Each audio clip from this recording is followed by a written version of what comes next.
नेहरू जी की जिद को कॉपी किया एक कांग्रेस के कार्यकर्ता ने, और वो कार्यकर्ता कांग्रेस का आगे चल के भारतीय जनता पार्टी का प्रधानमंत्री बनता है। उसका नाम है नरेंद्र मोदी। उनकी जो ये किताब है त्रिजी शक्ति नो उदय, उसमें जो पूरा विवरण है वो आरएसएस को लेके था एंड बीजेपी को लेके था। तो बहुत सारे नेताओं के बारे में उन्होंने उसमें लिखा। उन्होंने ये बताया कि ये जो कांग्रेस से आया व्यक्ति है ये संघ के लिए ठीक नहीं है, इस नरेंद्र मोदी को संघ में नहीं लेना। एंड उसके बाद 3 पैराग्राफ और है उसमें जो मिस्टर मोदी को इंडिकेट करते हैं कि कैसे आरएसएस के जो इम्पोर्टेंट लोग थे गुजरात में उस समय वो मना कर रहे थे कि इसे नहीं लेना है। But somehow he made it through। Media ने विनोद पंड्या को पूछा कि ये बात आपको किसने बताई जो आपने ऐसे लिखी, तो कहते हैं मैंने तो आरएसएस पे इतनी किताबें लिखी हैं, हर बात सच मानी जाती है। ये बात मुझे उस समय प्रांत संचालक ने बताई गुजरात के, तभी तो मैंने लिखी। आपको तकलीफ हो तो मिस्टर मोदी को जाके पूछ लीजिए, खंडन करवा दीजिए। 2025 में बैठे हम, मैं आज भी आपके शो के माध्यम से, अपने स्टॉक के माध्यम से आरएसएस को कहता हूँ खंडन कर दीजिए। मिस्टर मोदी इज अ कांग्रेसी। उन्होंने जवाहरलाल नेहरू जी की जिद और इंदिरा गांधी का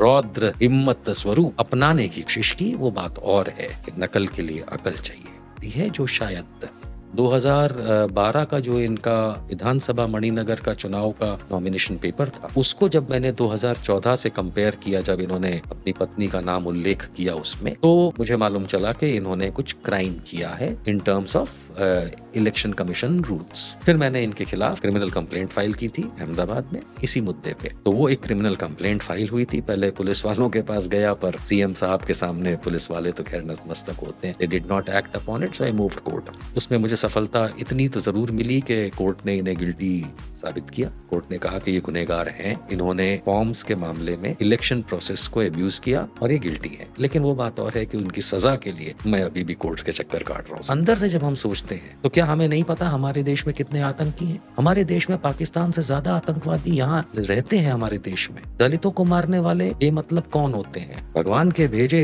तो लोग नहीं होते। मस्जिद के सामने डीजे बजा के नाचने वाले आतंक ही तो फैला रहे हैं। आतंक और गुनाह में एक फर्क भी है। कोई गोली मार दे तो उसने गुनाह किया, कोई बम फोड़ दे तो उसने गुनाह किया, कोई चाकू मार दे तो उसने गुनाह किया। लेकिन वो चीज करने का मोटिव क्या है, that defines the difference between a criminal and a terrorist. एक गुनाह अगर आप अपने स्वार्थ के लिए कर रहे हैं या अनजाने में कर रहे हैं तो वो क्राइम है, गुनाह है। लेकिन अगर एक पॉलिटिकल मोटिव के लिए कर रहे हैं या करवा रहे हैं, दैट इज कॉल्ड टेररिज्म। तो हमारे देश में वीएचपी वाले कौन है? हमारे देश में बजरंग दल वाले कौन है? हमारे देश में आरएसएस वाले कौन है? तो किसी ना किसी धर्म के तो है, पर नहीं, हमारे देश में हिंदू आतंकवाद नहीं कहा जा सकता, ये शब्द का इस्तेमाल नहीं किया जा सकता। हिंदू आतंकवाद शब्द का इस्तेमाल करने से 10 बंदूकें मेरे आपके कनपट्टी पे तान दी जाएंगी। लेकिन याद रहे, वो तानने वाले खुद वही हिंदू आतंकवादी होंगे। विदेशों में आज हमारी क्या इज्जत है? नो किंतु परंतु इन दिस। सीधी बात यह है कि विदेश में हमारे देश की जो ये भ्रम फैलाते हैं कि विदेश में जाओगे तो मोदी के देश से आए हो, भारत से आए हो, इतना बढ़िया रिलेशनशिप वहाँ पे हो चुका है, ये तब करने की जरूरत पड़ती है जब एक्चुअली रिलेशनशिप खराब हो चुकी हो। हम अपनी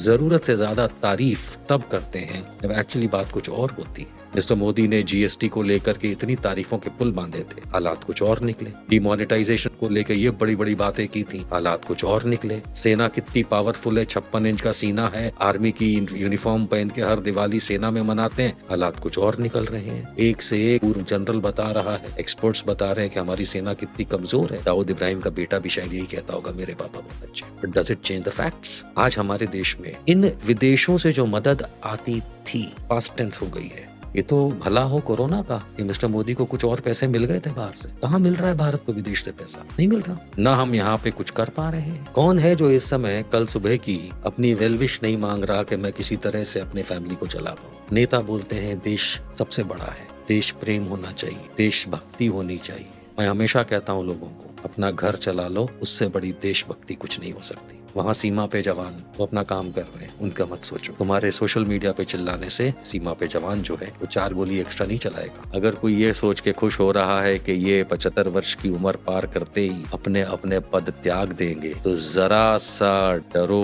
और सहमो कि अगर ऐसा हुआ तो इनके बाद वाला कौन आ रहा। Would you like a 30 part two become your prime minister? Think about it.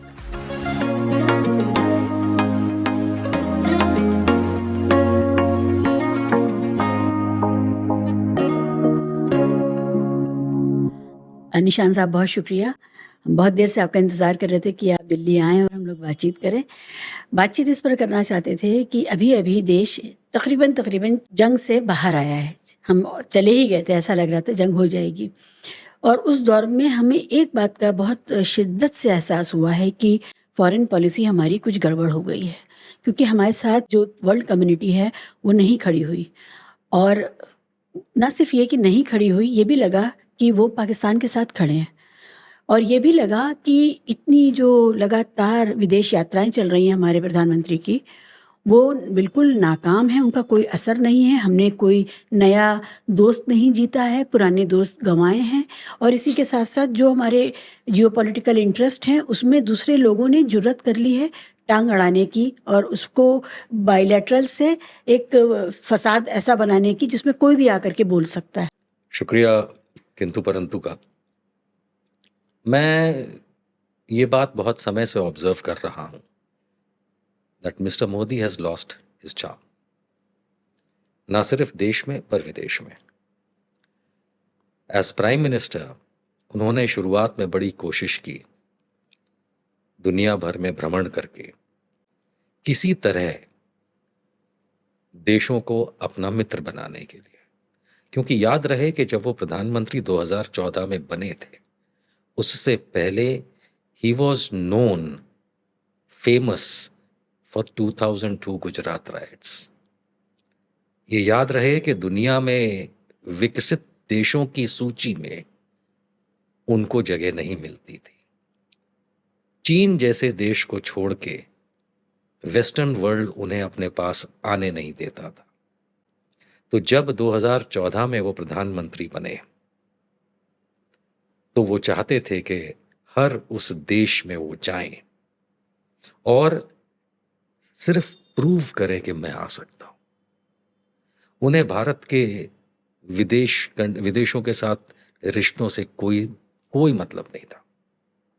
It was his way of proving to them people like Joe Biden. Joe Biden ने साइन किया था उपराष्ट्रपति रहते हुए कि इसको वीजा नहीं दिया जाएगा।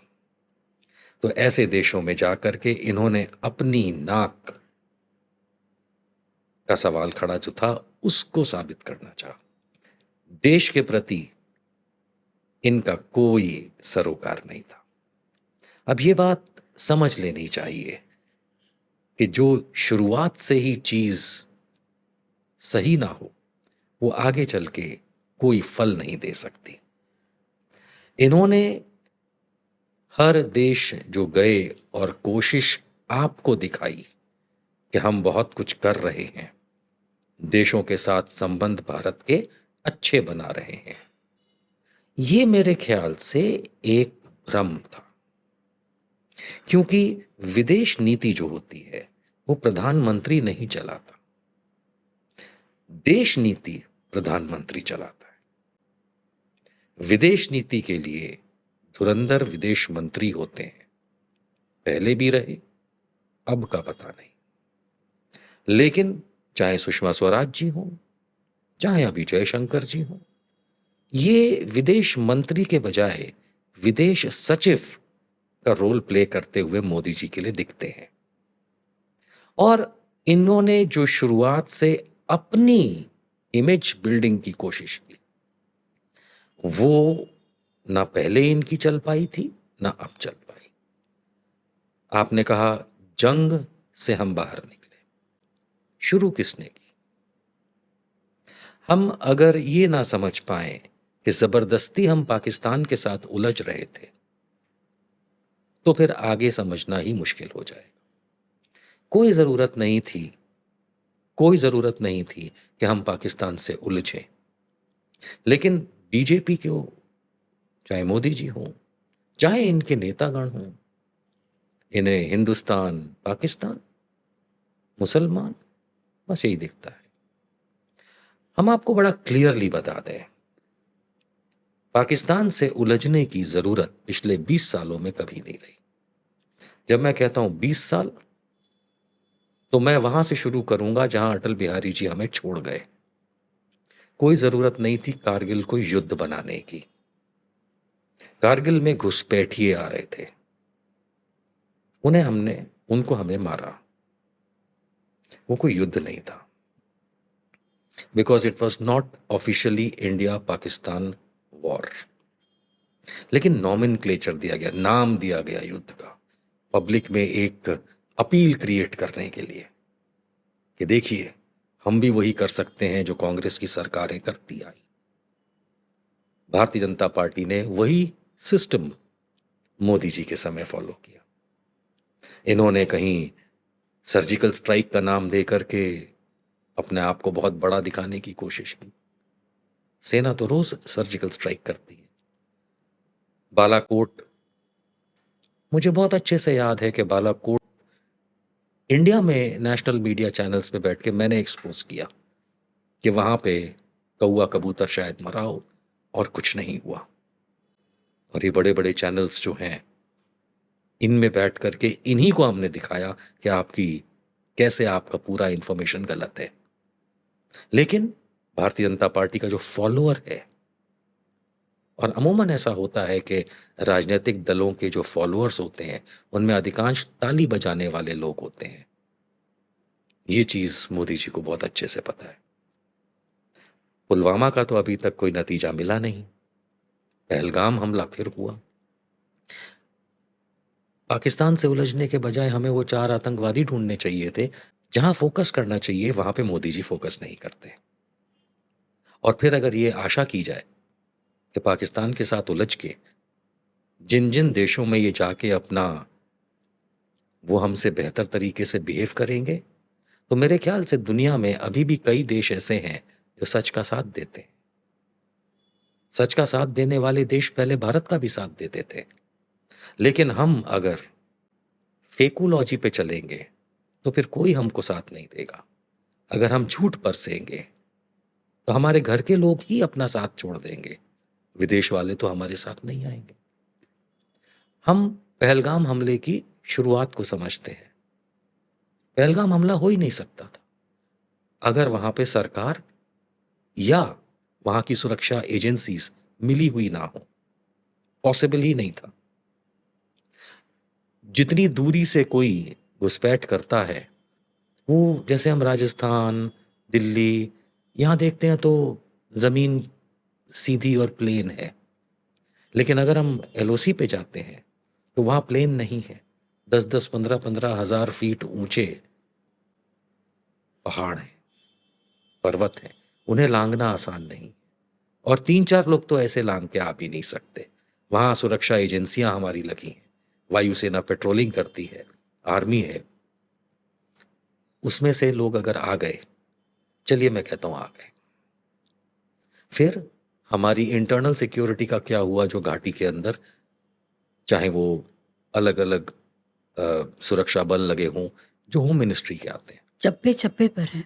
चप्पे चप्पे पर है। कश्मीर रहना मेरे लिए एक सुखद अनुभव रहा है।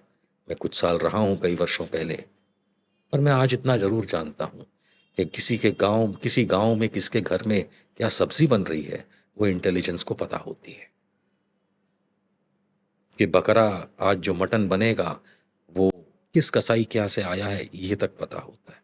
ऐसे में 4 लोग इतने आराम से पॉसिबल नहीं है अनलेस कोई ना कोई उसमें मिला हुआ हो। और ऐसा नहीं है कि कोई एक कांस्टेबल लेवल का आदमी मिला हुआ हो। ये एक बहुत बड़ा या तो एक गेम होता है जिसमें अलाउ किया जाता है, और या फिर जब सरकार का कोई अंग, पूरी सरकार को तो हम कैसे कह सकते हैं, लेकिन अगर कोई अंग ये अलाउ कर रहा है तो फिर पहाड़ों से होके आने की क्या जरूरत है? तो बड़े आराम से कहीं से वायुयान में बैठ के आएंगे, दुबई से उतरे होंगे दिल्ली में, आराम से ले गया होगा दविंदर सिंह जैसा कोई इनको, इतना बड़ा अटैक कराया और हवा में गायब हो गए। किसी तरह पहुंच भी अगर गए थे तो चले कैसे गए? वापसी कैसे हो गई उनकी? कहाँ हवा में उड़ गए? सो ये हो ही नहीं सकता जब तक बहुत बड़ा सहकार सरकार की तरफ से ना मिला हो उनको। It is just not possible. Abhimanyu चक्रव्यूह में घुस तो गया था, निकल नहीं पाया। आजकल के इनके जो टेररिस्ट्स नाम इन्होंने दे रखे हैं, ये बड़े आराम से आते हैं, कांड करते हैं, चले जाते हैं, और हमारी 56 इंच की सरकार हाथ मलती रह जाती। अब अगर ये इतना बड़ा हादसा हुआ, 26 लोग मारे गए, सेना विफल, सिक्योरिटी एजेंसीज विफल, अजीत डोभाल विफल, अमित शाह विफल, नरेंद्र मोदी विफल, उसके बाद आप पाकिस्तान से उलझ रहे हो। पाकिस्तान से उलझना है तो टर्म्स एंड कंडीशंस सही होने चाहिए। हमारे देश में हवा चला दी जाती है, पाकिस्तान को मसल दिया जाएगा, खत्म कर दिया जाएगा, प्यासा मार दिया जाएगा। मीडिया चैनल्स तो लाहौर पे भी कब्जा कर लिया, इस्लामाबाद में घर बना लिया था किसी ने। इसे हम नॉनसेंस कहते हैं। मैं आज बता रहा हूं कि हम किसी भी देश को खत्म करने की बात ना सोचनी चाहिए ना करनी चाहिए। ये वही ताली बजाने वालों के लिए है, अपना पॉलिटिकल उल्लू सीधा करने के लिए कि घर में तालियां बजेंगी तो वोट मिलेंगे। लेकिन क्या आप किसी देश को खत्म कर सकते हैं? अगर खत्म कर सकते तो इजराइल कब का खत्म हो चुका होता। अगर खत्म कर सकते तो नॉर्थ कोरिया कब का खत्म हो चुका था। ये तो आधी दुनिया के दुश्मन है, लेकिन आप उन छोटे छोटे आधी दुनिया के दुश्मनों को नहीं खत्म कर पाए। तो आरएसएस के द्वारा खुद बयान किया हुआ कि भारत पाकिस्तान तो भाई भाई हैं, दत्तात्रेय होसाबले का स्टेटमेंट है कि पाकिस्तान हमारा छोटा भाई है, वो दुश्मन नहीं है, तो उसे खत्म करने की बात कहां से आती है? और जब आप ऐसा करते हैं तो जो भी सेंसिबल विदेश, कोई भी सेंसिबल, वो सच का साथ देगा। उन्होंने पाकिस्तान का साथ दिया, अमेरिका पाकिस्तान का साथ देगा, चाहे आपको अच्छा लगे या बुरा। चाइना पाकिस्तान का साथ देगा, चाहे आपको अच्छा लगे या बुरा। यूरोप पाकिस्तान का साथ देगा, आपको अच्छा लगे या बुरा। It is not about mister Modi. मैं आज दिल्ली में यहां जब आ रहा था आपके पास, तो मैंने अभी कहीं देखा कि G20 का बोर्ड अभी भी लगा हुआ है, अभी भी लगा हुआ है, वो भी सरकारी डिपार्टमेंट्स में बड़े बड़े। I mean what is this? G20 का कोई मीनिंग नहीं है। G20 was just an evening passed by, और आज की तारीख में बोर्ड अभी भी लगे हैं कि हमने G20 किया, ये किया, वो किया। हम राजनेताओं पे सवाल नहीं करेंगे, हम मिस्टर मोदी पे सवाल नहीं करेंगे इस बारे में। जब आपने पूछा कि विदेश नीति का क्या हुआ, हमारी देश नीति का सोचिए। हमारे देश में इतने पढ़े लिखे आर्यभट्ट की संतानें हैं, 140 करोड़ में से कम 100 करोड़, जो आज भी नहीं समझ पा रही कि बेवकूफ बनाना किसे कहा जाता है। वो इसलिए क्योंकि शायद अपब्रिंगिंग ही मेरी और उनकी एक जैसी, यानी हम हैं ही। So nobody will help us. आपने G20 का कहा तो मुझे ये ख्याल आया, ये अपने आप में एक पूरा विषय है कि हमारे यहाँ गिमिक्री और सिंबलिज्म को लेकर के कितना गहन इन्वेस्टमेंट सरकारें करवाती हैं, करती हैं, और जनता इन्वेस्ट हो जाती है। आप थाली बजाओ से लेकर के अगर आप शुरू करें तो ये सर्कस वाली चीज़ें ही हो रही हैं, और उसमें G20 हो चाहे और भी इस तरह के आयोजन कर लें, जो कि बहुत पहले से तय हो जाता है, रोटेशन में हो रहा है, आपके पास आया, उसके बाद पाकिस्तान के पास चला गया, ये सब होता है। लेकिन ये इसको भी जो जिसकी हैसियत जिस इवेंट की एक फुलझड़ी जैसी भी नहीं है, उसको भी अस्मिता का सवाल, और फिर देश की अस्मिता और नेता की अस्मिता, और ये सब कुछ एक करके अजीब सा एक माहौल बनाया जाता है। और ये इवेंट मैनेजमेंट कंपनी की जैसे कोई चला रही है हमारे देश को, ये इस तरह का भाव आ गया है। आपने बहुत बारीक साइको एनालिसिस किया कि क्योंकि उनको बहुत सारे देशों ने मना कर दिया था, क्योंकि क्राइम अगेंस्ट ह्यूमैनिटी हुआ था 2002 में गुजरात दंगों में, तो इस वजह से ये उनका एक पर्सनल ईगो था कि देखो मैं आ सकता हूँ और मैं आके दिखाऊंगा, तुमने मुझे मना किया लेकिन फिर भी मैं आऊँगा। बजाय इसके कि एक ईगो ये होता है कि ठीक है मुझे मना किया गया था, मैं अब प्राइम मिनिस्टर बन गया हूँ, तुम चाहोगे बुलाओगे तो भी मैं नहीं आऊँगा। बजाय इस तरफ जाने के कि मैं आ सकता हूँ लेकिन मैं नहीं आऊँगा, मैं भूखा नहीं हूँ तुम्हारे आने का। देयर वाज अ उल्टे रीजन, उल्टा हुआ। There was a reason for that, there was a reason कि जो एक अच्छा आदमी करता कि तुमने मुझे मेरा तिरस्कार किया तो अब मैं नहीं आऊंगा। लेकिन गिल्ट, हम स्टार्ट करेंगे गिल्ट से। मिस्टर मोदी को गिल्ट था, है और रहेगा। जब तक यमराज के घोड़े पे भी या भैंसे पे भी बैठ के वो साथ में सोचते हुए विश्व का, दुनिया का भ्रमण करेंगे, गिल्ट तो रहेगा, क्योंकि उन्होंने करवाया था, उन्होंने करवाया था, अटल बिहारी वाजपेयी के कहने पे करवाया था। तो अगर कोई व्यक्ति एक गुनाह करता है, कितना ही मेकअप कर ले, जहन में वो बात हमेशा रहती है।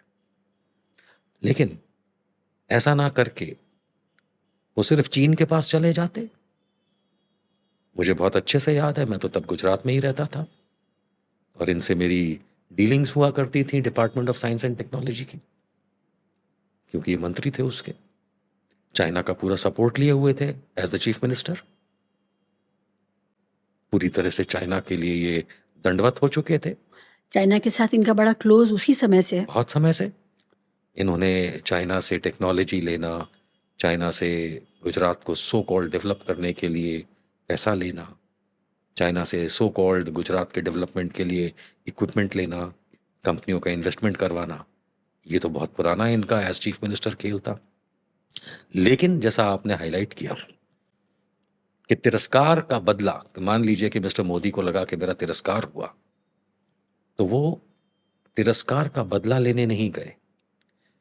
ये एक आदत होती है कई सेल्फ सेंटर्ड लोगों में कि यदि कोई मेरा तिरस्कार करेगा तो फिर मैं जाके दिखाऊंगा कि देख,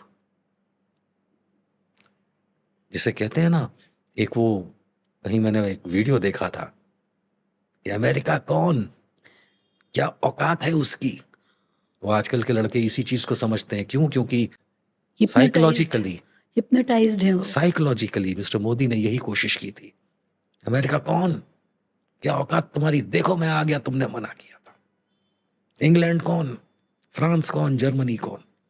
ये जो उनका एक ईगो, और ये बहुत ईगोइस्टिक व्यक्ति है शुरू से, एज चीफ मिनिस्टर ही नहीं, उससे पहले से। और ईगोइस्टिक लोग होने भी चाहिए, ना सिर्फ पॉलिटिक्स में, बिजनेस में। ईगो होना बुरी बात नहीं है, लेकिन उसका इस्तेमाल या किस टाइप का ईगो है वो ज्यादा इंपॉर्टेंट है।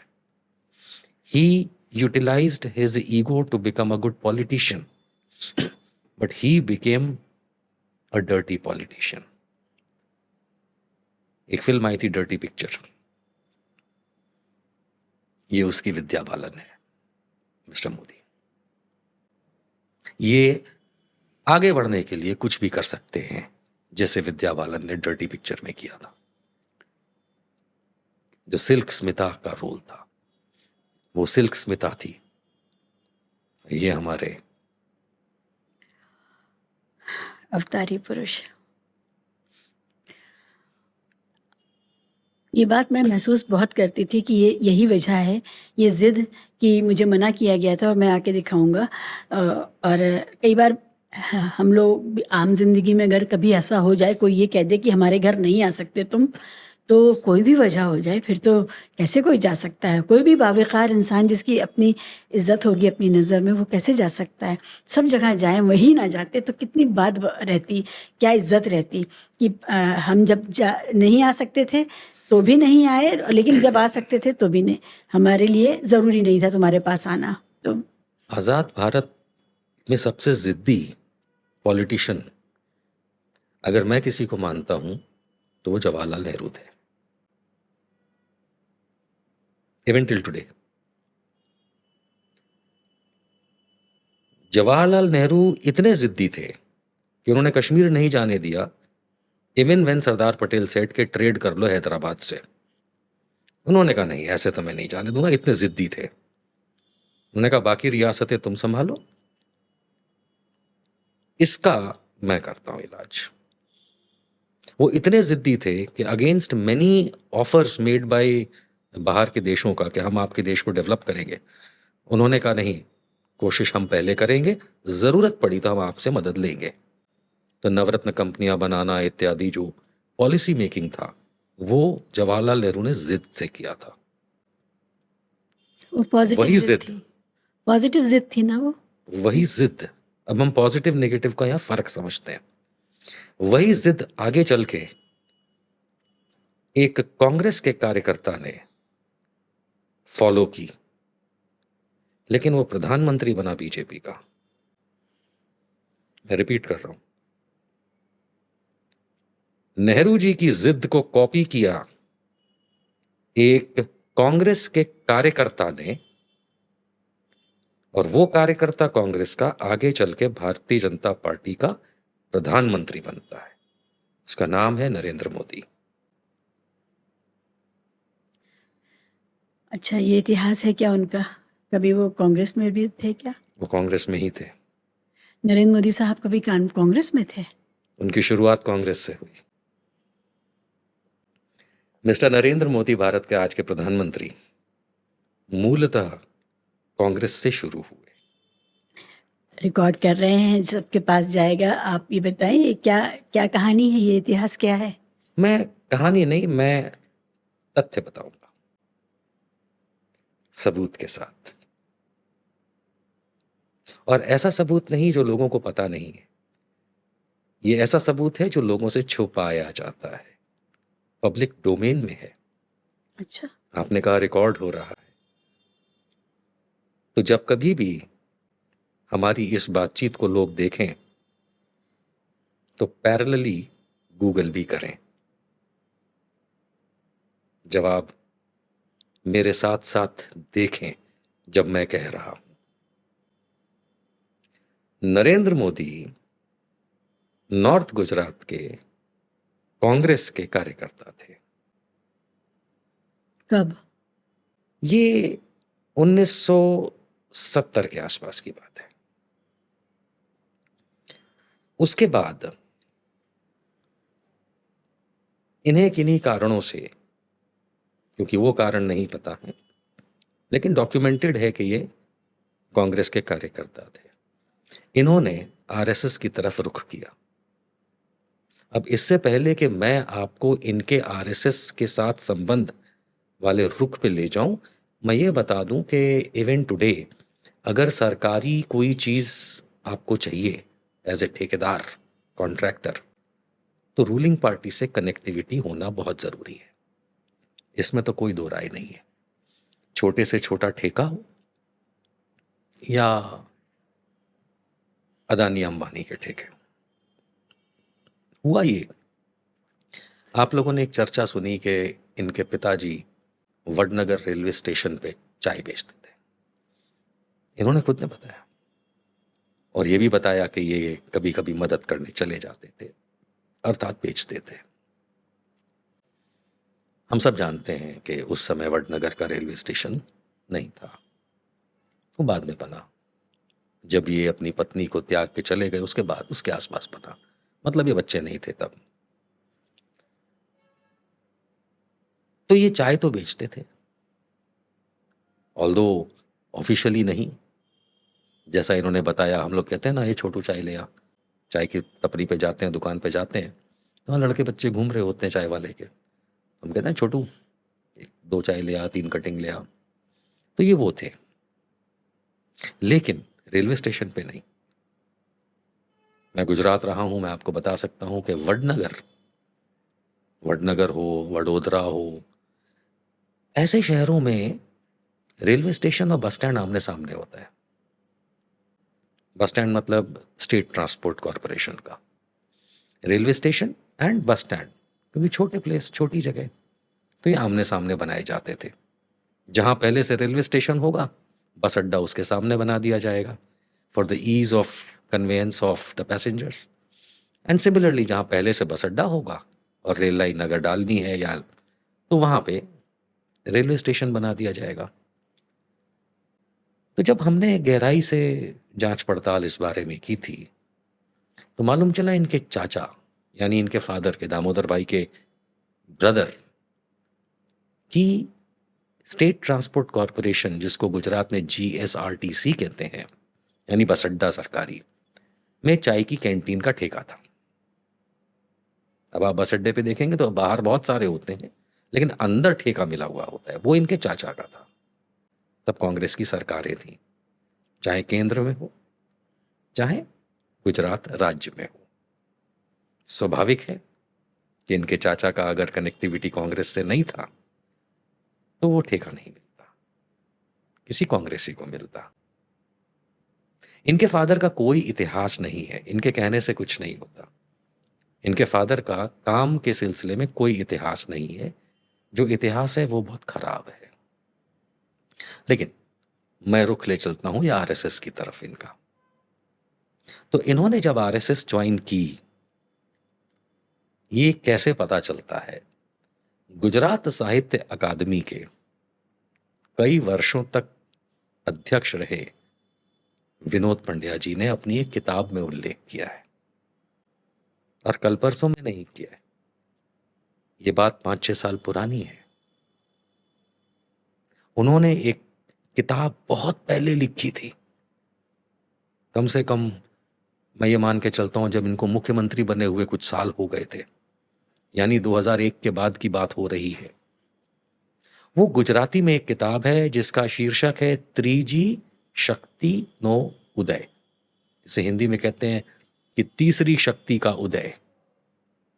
वो इन्होंने नरेंद्र मोदी को और आरएसएस को लेके लिखी।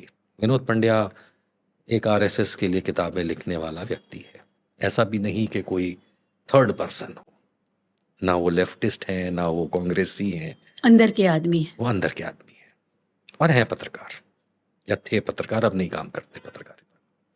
तो ऑथर भी हैं, जर्नलिस्ट भी थे, एंड टिपिकली आरएसएस व्यक्ति अंदर के। उनकी जो ये किताब है Triji Shakti no Uday, the rise of the third power as you call it in English, उसमें जो पूरा विवरण है वो आरएसएस को लेके था एंड बीजेपी को लेके था। तो बहुत सारे नेताओं के बारे में उन्होंने उसमें लिखा। उसमें एक ऐसी जगह आकर के हमारे एक मित्र, अच्छा ये भी नहीं कि मैं नाम इस समय विधेड़ करूंगा, नाम रोकूंगा इस समय उनका, वो एक हिस्टोरियन हैं। उनको विनोद पंड्या जिनका मैंने नाम बताया, इन्होंने वो किताब गिफ्ट की थी और ऊपर लिखा था with love to so and so from Vinod Pandya. One fine day हमारे मित्र एंड देश के रिनाउंड हिस्टोरियन वो किताब ये पढ़ रहे थे, उसमें उन्हें कुछ मिला, तो ही कॉल्ड मी अप, कहते हैं यार इसमें तो ये सब लिखा हुआ है। मैंने कहा लाइए दिखाइए, तो उन्होंने हमको स्क्रीनशॉट्स भेजे, हमने पढ़ा। उसमें साफ शब्दों में विनोद पंड्या लिखते हैं कि तत्कालीन, मतलब उस समय की बात हो रही है 70s की, जो आरएसएस में एक होता है सरसंघ चालक जो कि मोहन भागवत हैं, और एक होता है प्रांत संचालक, यानी कि कोई एरिया या राज्य संभालता है। तो विनोद पंड्या लिखते हैं कि मैं जब वहाँ उनसे बातचीत कर रहा था, मालूम कर रहा था, तब उन्होंने बताया, यानी कि प्रांत संचालक गुजरात ने, जो कि एक मराठी व्यक्ति थे, उन्होंने ये बताया कि ये जो कांग्रेस से आया व्यक्ति है ये संघ के लिए ठीक नहीं है, इस नरेंद्र मोदी को संघ में नहीं लेना। एंड उसके बाद 3 पैराग्राफ और है उसमें जो मिस्टर मोदी को इंडिकेट करते हैं कि कैसे आरएसएस के जो इंपॉर्टेंट लोग थे गुजरात में उस समय, वो मना कर रहे थे कि इसे नहीं लेना है संघ में, but somehow he made it through। जब ये बात मैंने दोबारा पढ़ी एंड हिस्टोरियन साहब को कहा कि एक्सपोज को, कहते क्यों नहीं। So we told the Gujarati media, और जैसा मैंने आपको इस टॉपिक की शुरुआत में कहा कि जो लोग ये बात सुन रहे हैं गूगल कर लें। गुजराती मीडिया दौड़ा मिस्टर विनोद पंड्या के पास और उनको पूछा कि आपने ये क्यों लिखा है, क्या वेरिफिकेशन है आपके पास इस इंफॉर्मेशन का। उन्होंने कहा ये किताब तो मैंने आरएसएस और बीजेपी के बड़े बड़े लोगों को गिफ्ट की है। 20 साल हो गए, क्या किसी ने खंडन किया? किसी ने खंडन नहीं किया। एंड मैं आपके श्रोतागणों को बता दूं, आज तक किसी ने खंडन नहीं किया। 2025 इस और बात मैं का। बता दूं कि ना तो उन्होंने किसी ने खंडन किया, और जब मीडिया ने विनोद पंड्या को पूछा कि ये बात आपको किसने बताई जो आपने ऐसे लिखी, तो कहते हैं मैंने तो आरएसएस पे इतनी किताबें लिखी हैं, हर बात सच मानी जाती है। ये बात मुझे उस समय प्रांत संचालक ने बताई गुजरात के, तभी तो मैंने लिखी। आपको तकलीफ हो तो मिस्टर मोदी को जाके पूछ लीजिए, खंडन करवा दीजिए। 2025 में बैठे हम। मैं आज भी आपके शो के माध्यम से, अपने इस टॉक के माध्यम से आरएसएस को कहता हूं, खंडन कर दीजिए। मिस्टर मोदी इज अ कांग्रेसी। उन्होंने जवाहरलाल नेहरू जी की जिद और इंदिरा गांधी का हिम्मत। रौद्र हिम्मत स्वरूप अपनाने की कोशिश की। वो बात और है कि नकल के लिए अकल चाहिए होती है, जो शायद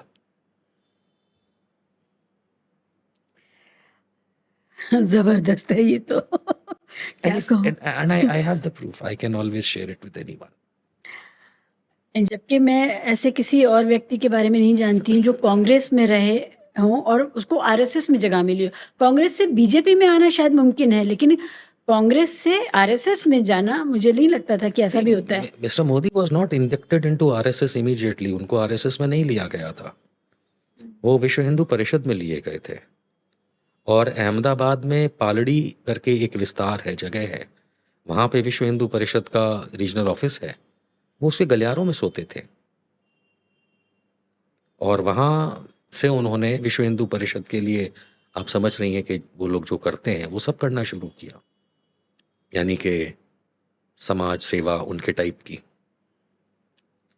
और उनके उसी प्रकार के मित्र हुआ करते थे, लेकिन वहाँ वो बहुत समय नहीं रह पाए, क्योंकि वो कुछ ज़्यादा ही अच्छे थे, तो उनको वहाँ से हटा दिया गया। ऑल्दो वीएचपी में ही थे, लेकिन गलियारों में सोना मना था। तब ये अहमदाबाद के एक मुस्लिम इलाके में जाके रहने लगे। इनका कम से कम 10 साल अंदाजन मुस्लिम फैमिलीज के बीच में बीता है, अहमदाबाद में, ओल्ड सिटी में। इनके सारे मित्र मुसलमान थे। वहाँ से इन्होंने सीखा कि इस्लाम, मुसलमान। आपने इनके पुराने डिबेट्स देखे हैं, जब ये सीएम नहीं थे, जब ये महासचिव हुआ करते थे, जनरल सेक्रेटरी थे बीजेपी के, बढ़िया फर्राटेदार इंग्लिश में ये नेशनल टीवी चैनल्स पे जाके इस्लाम पे डिबेट करते थे।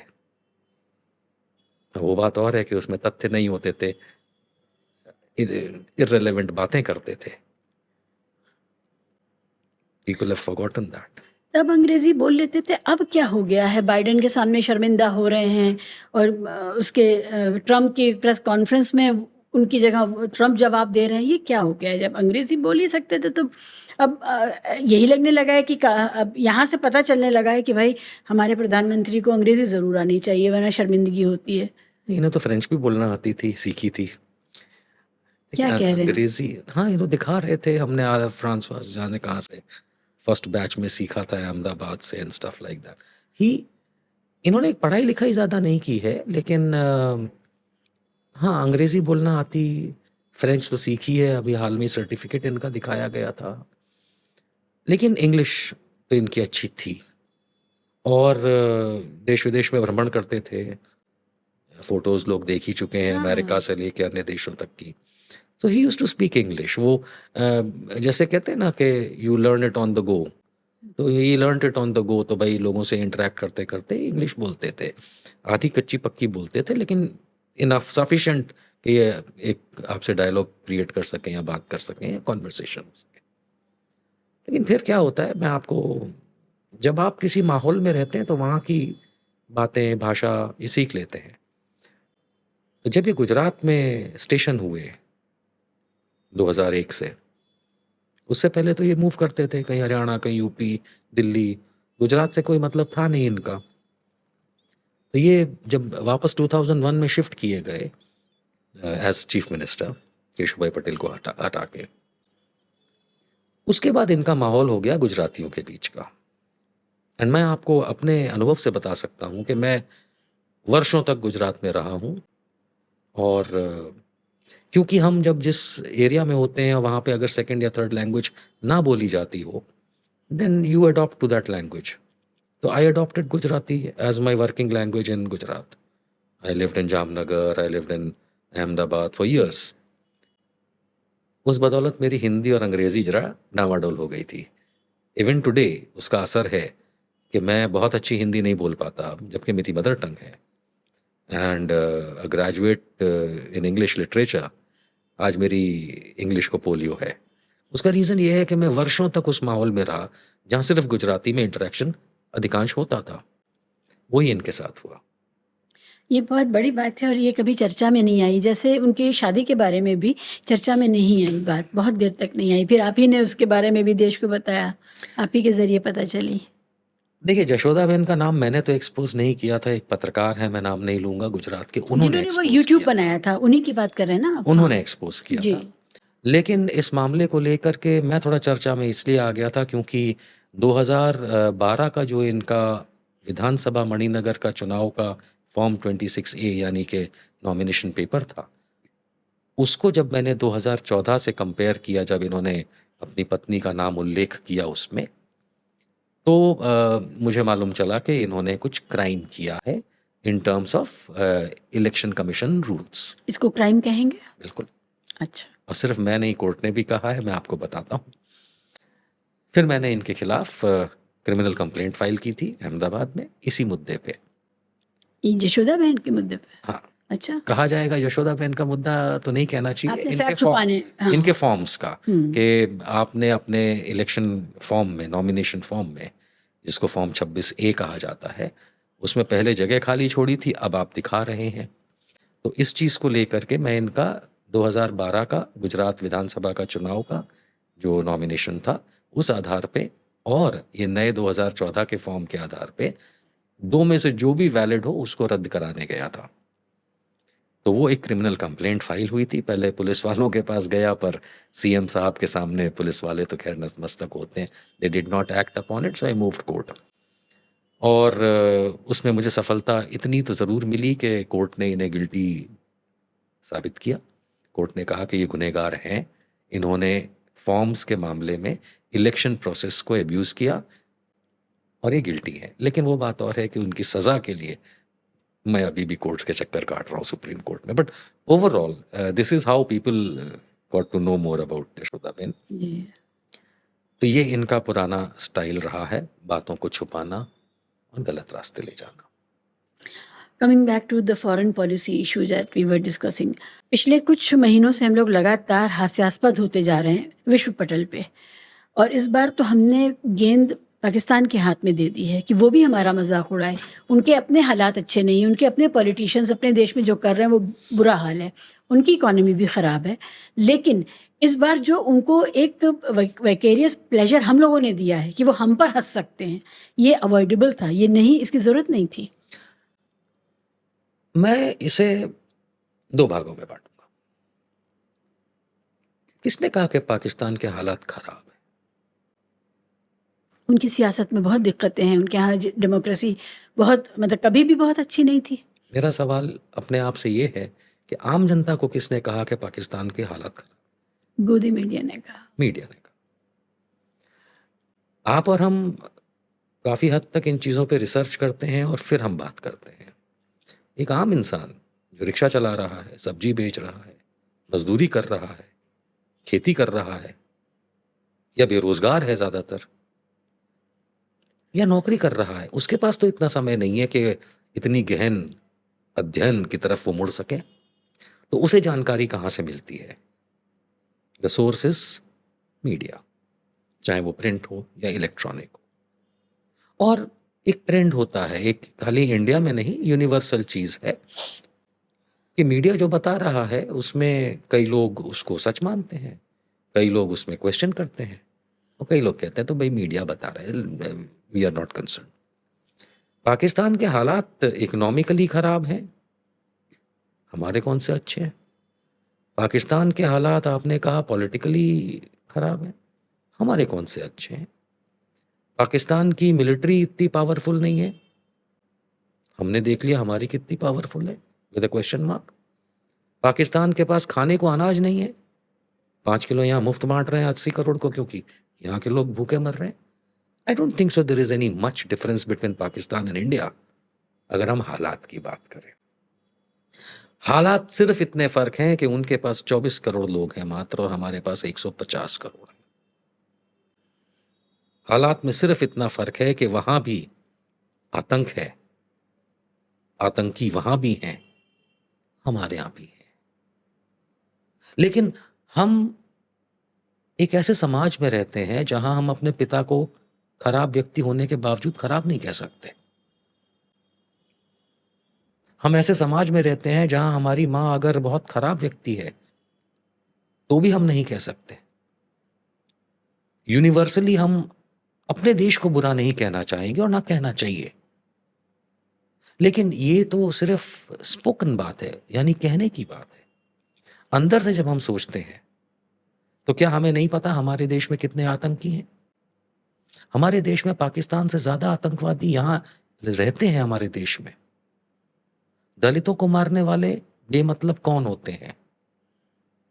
भगवान के भेजे तो लोग नहीं होते। मुसलमानों को यहां पे मारपीट करने वाले कौन होते हैं?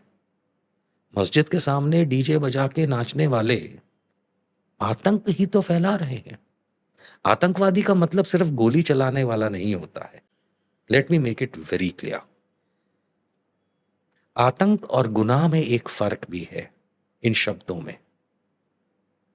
कोई गोली मार दे तो उसने गुनाह किया, कोई बम फोड़ दे तो उसने गुनाह किया, कोई चाकू मार दे तो उसने गुनाह किया, लेकिन वो चीज करने का मोटिव क्या है, that defines the difference between a criminal and a terrorist. एक गुनाह अगर आप अपने स्वार्थ के लिए कर रहे हैं या अनजाने में कर रहे हैं तो वो क्राइम है, गुनाह है। लेकिन अगर एक पॉलिटिकल मोटिव के लिए कर रहे हैं या करवा रहे हैं, दैट इज कॉल्ड टेररिज्म। तो हमारे देश में वीएचपी वाले कौन है? हमारे देश में बजरंग दल वाले कौन है? ठीक बात। हमारे देश में आरएसएस वाले कौन है? हमारे देश में नक्सलाइट्स कौन है? क्या नक्सलियों का कोई धर्म है? बिल्कुल है। नक्सलवाद के अंदर जो लोग हैं उन्हें आप पॉपुलेशन में तो काउंट कर रहे हैं ना, तो किसी ना किसी धर्म के तो है। पर नहीं, हमारे देश में हिंदू आतंकवाद नहीं कहा जा सकता, ये शब्द का इस्तेमाल नहीं किया जा सकता। हिंदू आतंकवाद शब्द का इस्तेमाल करने से 10 बंदूकें मेरे आपके कनपट्टी पे तान दी जाएंगी, लेकिन याद रहे वो तानने वाले खुद वही हिंदू आतंकवादी होंगे।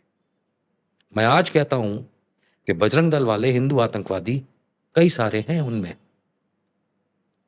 हो सकता है कि आने वाले 2-3 दिन में ये बात सुन करके कोई बजरंग दल वाला मेरी कनपट्टी पे बंदूक तान दे। आतंकी तो कर रहा है। Just to prove you are right, America में लिस्टिंग हो गई विश्व हिंदू परिषद और बजरंग दल की। How does it matter? America कौन, क्या औकात उसकी? ऐसे तो वीडियो चलाते हैं ये लोग। See my point is very clear कि अगर पाकिस्तान के हालात खराब हैं तो हमारे अच्छे नहीं हैं। अगर हम कंपेयर करना चाहते हैं पाकिस्तान और इंडिया को तो हम अपनी बेवकूफ़ी का उदाहरण एग्जाम्पल पेश कर रहे हैं। हम 150 करोड़ लोगों का देश है, कंपेयर करना है तो चाइना से करें।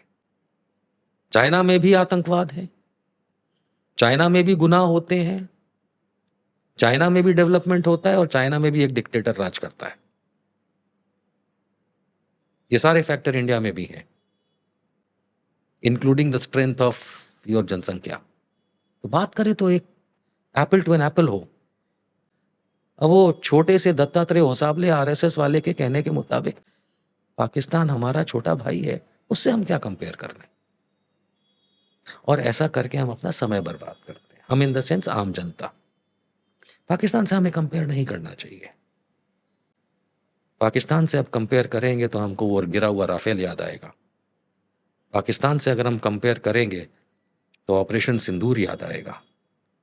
पाकिस्तान से अगर हम कंपेयर करेंगे तो जयशंकर की वो देशद्रोही बातें याद आएंगी कि उन्होंने पहले बता दिया।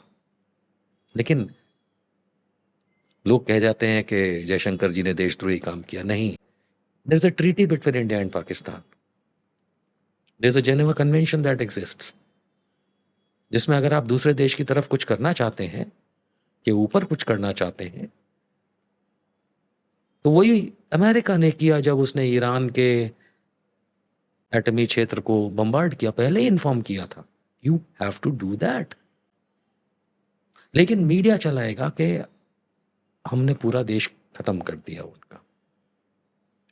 सो my point is very clear कि हमें इंडिया पाकिस्तान के हालातों पे कंपैरिजन नहीं करना चाहिए। हमारे हालात ज्यादा खराब हैं। पाकिस्तान के हालात अगर इतने खराब होते तो वहां पे फ्री राशन बंट रहा होता ना, वहां तो नहीं बंट रहा।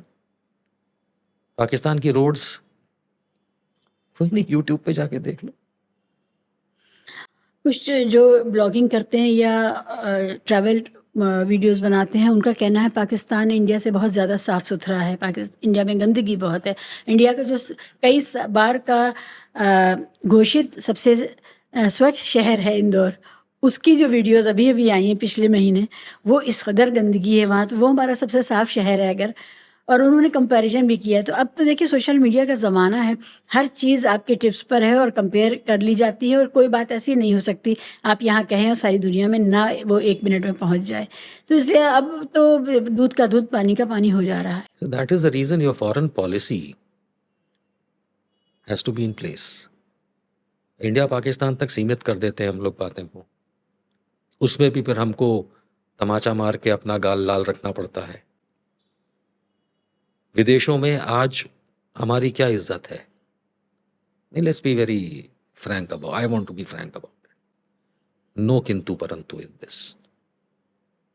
सीधी बात यह है कि विदेश में हमारे देश की जो ये भ्रम फैलाते हैं मिस्टर मोदी के गैंग के नेता कि विदेश में जाओगे तो मोदी के देश से आए हो, भारत से आए हो, इतना बढ़िया रिलेशनशिप वहां पे हो चुका है।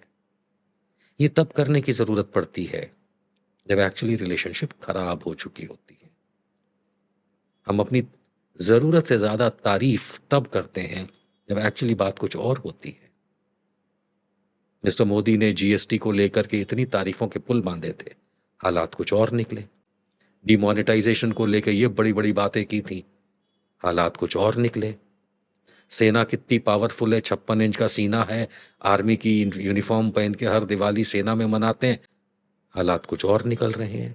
एक से एक पूर्व जनरल बता रहा है, एक्सपर्ट्स बता रहे हैं कि हमारी सेना कितनी कमजोर है। और तो और इस समय के एयर चीफ मार्शल एक नहीं, एक से अधिक समय बता चुके हैं कि हम कितने कमजोर हैं। तो ये एक प्रोपागेंडा है, और ये प्रोपागेंडा गवर्नमेंट चलाती है, खास करके मिस्टर मोदी की। वैसे तो हर गवर्नमेंट चलाती है, दुनिया भर में ये होता है। लेकिन जोसेफ गोबल्स की नीति अपनाना, यानी जो हिटलर का प्रोपागेंडा मिनिस्टर था, उसकी नीति अपनाना, वो इन राइट विंगर्स को अच्छे से समझ में आती है। और यही करके वो अपना तमाचा खुद अपनी गाल पे मार के अपना लाल लाल गाल दिखा रहे हैं, which is not a healthy sign for this country. Under no mean, किसी भी तरह से हमारा देश इस समय शक्तिशाली। हम घर में बैठ के जरूर कहेंगे मेरे पापा बहुत अच्छे, दाऊद इब्राहिम का बेटा भी शायद यही कहता होगा मेरे पापा बहुत अच्छे, but does it change the facts? आज हमारे देश में इन विदेशों से जो मदद आती थी, पास्ट टेंस हो गई है। ये तो भला हो कोरोना का कि मिस्टर मोदी को कुछ और पैसे मिल गए थे बाहर से। कहां मिल रहा है भारत को विदेश से पैसा? नहीं मिल रहा। ना हम यहां पे कुछ कर पा रहे हैं। हमारे देश में गरीबी बढ़त रही है। अब कहेंगे गवर्नमेंट का डेटा कुछ, गवर्नमेंट फैब्रिकेटेड डेटा देती है। अब अर्थशास्त्रियों ने बिल्कुल ये माना है कि गवर्नमेंट ने जिस तरीके से डेटा कलेक्ट किया और उसको जिस तरह इस्तेमाल किया है, वही अपने आप में एक सवालिया निशान खड़े करता है। आप पैरामीटर्स पे जाइए।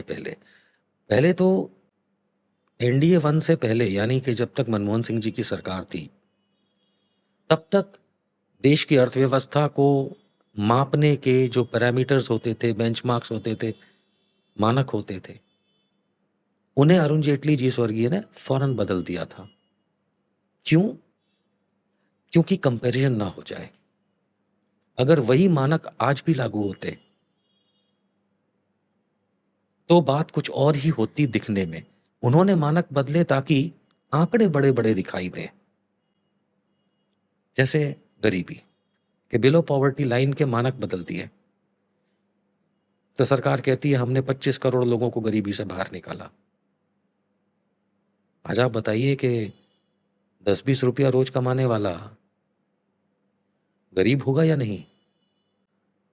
आज दिल्ली में अगर कोई आदमी जिसका परिवार कम से कम 3 लोगों का हो, हस्बैंड, वाइफ एंड बच्चा, let us keep it that much, 300 रुपए रोज कमाता है, क्या होता है वो? That is equal to 9,000 rupees a month. आप उसको बीपीएल नहीं गिनेंगे। वो मोदी जी उसको बाहर निकाल लाए हैं गरीबी से। कितना क्रूर है ये। 9,000 में दिल्ली में कोई हस्बैंड वाइफ बच्चा रह के दिखा दे। रह तो लेगा झोपड़े में, बट इज दैट व्हाट? ये नए मानक हैं। नए मानक के अंदर अगर आप देखेंगे तो मनरेगा को फॉलो करने की कोशिश कर रहे हैं, जिस मनरेगा को ये लोग दुत्कारते थे, आज इनका माई बाप बना हुआ है। लेकिन ओवरऑल ये फैब्रिकेटेड फिगर्स आपको पेश करते हैं। मैं तो कहता हूं आज अगर 10 करोड़ भी गरीब हैं इस देश में, तो ऐसा कैसे हो सकता है? 11वें अवतार हैं भाई, नॉन बायोलॉजिकल। 11वें अवतार।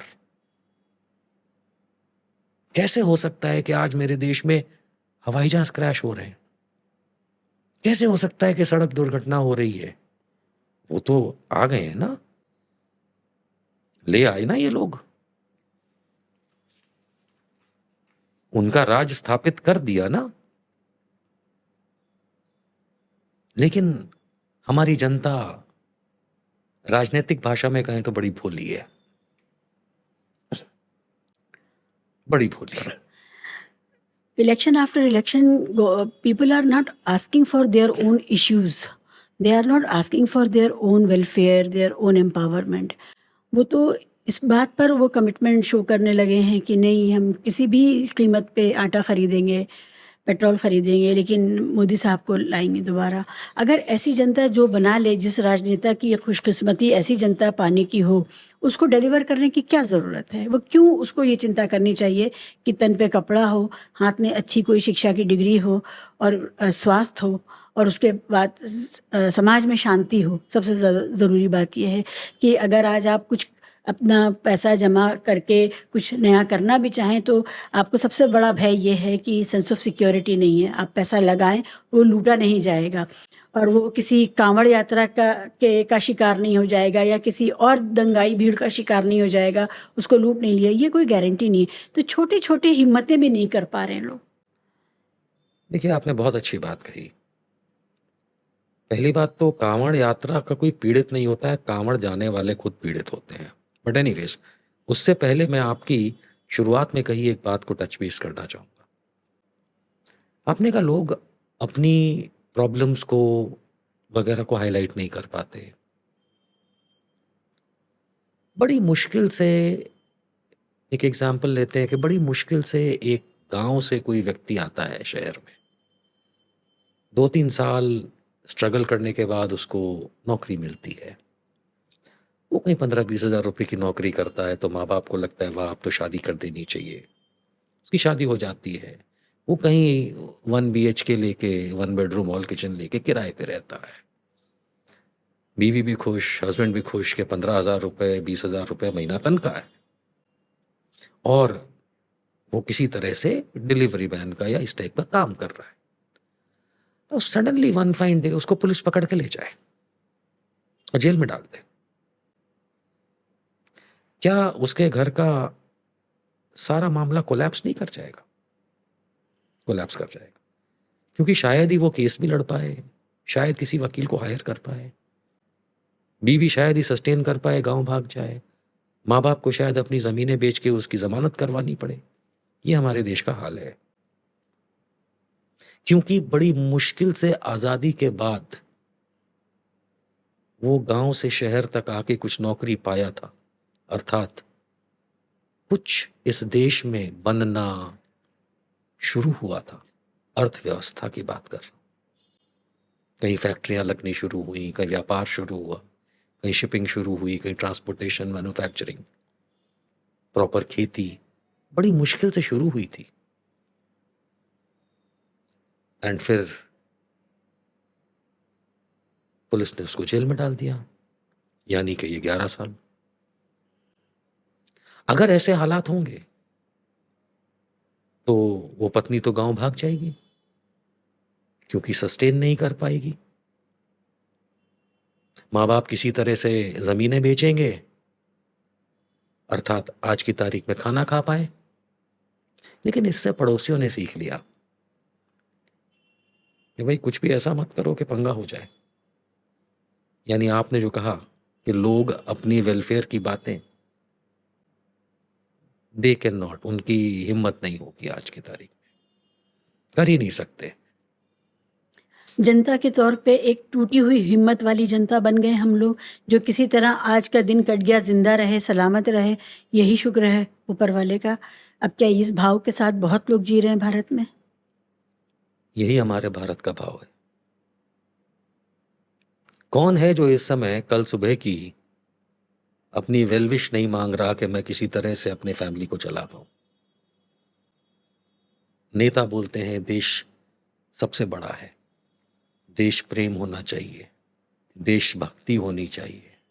मैं हमेशा कहता हूं लोगों को, अपना घर चला लो, उससे बड़ी देशभक्ति कुछ नहीं हो सकती। वहां सीमा पे जवान वो अपना काम कर रहे हैं, उनका मत सोचो। तुम्हारे सोशल मीडिया पे चिल्लाने से सीमा का जवान जो है, सीमा पे जवान जो है, वो 4 गोली एक्स्ट्रा नहीं चलाएगा। निशान साहब, अभी जो हम बात जिस बारे में कर रहे हैं, फॉरेन पॉलिसी को लेकर के एक बात बहुत बड़ी हो गई है, वो ये कि कंप्लीट ओपेक हो गया है सब कुछ, कोई ट्रांसपेरेंसी नहीं बची है। हमारे प्राइम मिनिस्टर कैसे जा रहे हैं, किन के साथ जा रहे हैं, उनके साथ डेलीगेशन में कौन है, वो किन के हितों की किन किन लोगों से चर्चा करेंगे, उसकी कोई रिपोर्टिंग नहीं। कोई एमओयू साइन हुआ है तो उसका कुछ पता नहीं, किसके हित में बातें हुई हैं, किन लोगों से वहाँ पर जाके मिले हैं, उसका नहीं पता। पहले ये बात थी कि लोग जाते थे प्राइम मिनिस्टर के साथ में, एक पूरा एक एंटोरेज जाता था, जो अधिकारियों के साथ साथ प्रेस भी जाती थी। अब ये सब कुछ ख़त्म हुआ है, प्रेस का तो बिल्कुल ही अंदाज़ा नहीं है कि वो अब जाता है, जाता भी है वो तो शायद उनको वहीं से कुछ क्लिप्स प्रोवाइड कर दिए जाते हैं और वो उसको ही घुमाते रहते हैं। तो जहाँ पर एक्शन हो रहा होता है वहाँ पर कहीं कोई हमारा प्रेस नहीं होता है। तो इतनी जो यात्राएं हैं, उनका क्या निकला, क्या बना? क्योंकि ये तो हमने स्पॉन्सर की ना, हमारे पैसे से। जो गरीब, जो सड़क पर सबसे नॉमिनल जॉब कर रहा है, काम कर रहा है, किसी तरह से 2 पैसे कमा रहा है, वो भी जीएसटी भर के हमारे प्राइम मिनिस्टर की इन महंगी यात्राओं को, उनके 8,000 वाले एयरप्लेन्स को स्पॉन्सर कर रहा है। देखिए, हम एक ऐसे देश में रहते हैं जहाँ पे सरकारी महकमा पूरी तरह भ्रष्ट है। और जब सरकारी महकमा भ्रष्ट है, कोई भी उठा के देख लीजिए, पीडब्ल्यूडी देख लीजिए, पुलिस देख लीजिए, वाटर वर्क्स डिपार्टमेंट देख लीजिए, बिजली विभाग देख लीजिए। और करप्ट होने का मतलब या भ्रष्ट होने का मतलब सिर्फ रुपया पैसा नहीं होता है, मॉरली भी भ्रष्ट हो सकता है। काम ना करना भी भ्रष्टाचार का पार्ट है। एंड मैं मानता हूं कि भ्रष्टाचार जो है वो पूरी तरह से सरकारी विभागों में अंदर तक घुसा हुआ है। तो ऐसे भ्रष्ट विभागों को चलाने के लिए ही तो लोग चुन करके मंत्री संतरी भेजते हैं। तो अगर पॉलिटिशियन जो चुन के जा रहा है, उसे यदि भ्रष्टाचार को ही ऑपरेट करवाना है, तो वो विभाग नहीं देखता। बड़ी तारीफें हम सुनते हैं नितिन गडकरी जी की, एक उदाहरण है। मैंने लिखा हुआ था कि गुजरात में भी हालात बहुत ख़राब हैं, उनकी सड़कें जो इतनी तारीफ़ें हो रही हैं गडकरी साहब की सड़कों। Let's not go there, let's not go के सड़कों के हालात क्या है। हम्म, हम उसका प्रिल्यूड देखते हैं, उसकी शुरुआत देखते हैं। हमारे देश में सडनली मोदी सरकार आने के बाद सड़कें ही सड़कें बन रही हैं, सड़कें ही सड़कें, हाईवे ही हाईवे, एक्सप्रेसवे ही एक्सप्रेसवे। गडकरी साहब ने तो इतनी सड़कों के प्रोजेक्ट कर बना दिए हैं जितना ट्रंप भी नहीं सोच सकता। इसका कारण जानते हैं? इसका कारण ये नहीं है कि हमारे रोड्स की कोई कमी है देशों में या कमी थी। रोड्स थी, उन्हें मेंटेन करने की जरूरत जरूर होती है हमेशा, लेकिन R&B डिपार्टमेंट सबसे करप्ट डिपार्टमेंट है। रोड एंड बिल्डिंग सबसे करप्ट डिपार्टमेंट है। और इसकी इसकी जो आप आइडेंटिफिकेशन है, वो ये मत देखिए कि रोड पे गड्ढे कैसे पड़े, वो तो पड़ने ही थे। क्योंकि पहली बात, रोड की कंस्ट्रक्शन कॉस्ट कितनी हाई हो चुकी है। वो उसी सर्कल को काम मिलता है, उसके सिवाय लोगों को काम नहीं क्यों मिलता। वो टेंडर्स वहीं क्यों जाते हैं, चाहे वो किसी भी तरह क्यों ना अलॉट किए जा रहे हैं, क्योंकि इसमें किकबैक है और बहुत अच्छा किकबैक है। एंड अगर आप कोर्ट भी चले जाओगे लेके, तो कोर्ट बोलेगा विकास के काम में बाधा डालने आए हो क्या, रोड बना रहे हैं। लोग मैं हाल उंगली से में खुरच खुरच के रोड हटा दे रहे हैं, वो मैं बना हाल है। में देख रहा था, मैं लखनऊ से आगरा कुछ समय पहले एक्सप्रेसवे पे गया, गाड़ियां ही नहीं है, हाँ, खाली है। खाली है। और वो कब का बना हुआ है, वो मेरे ख्याल समाजवादी पार्टी की सरकार में बना था। निशान साहब, ये बड़े डरावने रोड हैं। अगर इसमें आपके कोई गाड़ी पंक्चर हो जाए, कोई दुर्घटना हो जाए, आपकी तबीयत ख़राब हो जाए, तो ऐसे सुनसान ये लंबे चौड़े रोड हैं, आप आवाज़ लगा के किसी को बुला नहीं सकते। एलिवेटेड रोड्स हैं, कोई आसपास नहीं, कोई गांव नहीं, कोई पेड़ नहीं कि कोई साया मिल जाए आपको। मुझे इस बात से तकलीफ नहीं है कि कोई बीमार पड़े या पंचर हो, क्योंकि ये तो पार्ट ऑफ लाइफ है। मुझे तकलीफ आपके दिए हुए उस शब्द से है कि इतने बड़े बड़े हाईवे सुनसान क्यों हैं। हाँ, वो इसलिए सुनसान है कि उन हाईवेज से ज़्यादा हाईवेज की आवश्यकता नहीं है। मैं अगर खाना खाने बैठूं और रोटी सब्जी से काम चल जाता हो, तो बेफालतू में मेरे सामने 10 सब्जियां रखने की ज़रूरत क्यों है। It will go waste. But ऐसा करके ये हाईवेज पे हाईवे, हाईवे पे हाईवे बनाने के जो प्रोजेक्ट्स हैं, इससे पैसा किकबैक के तौर पे मिलता है। Let's be very very fair about it, मिलता है।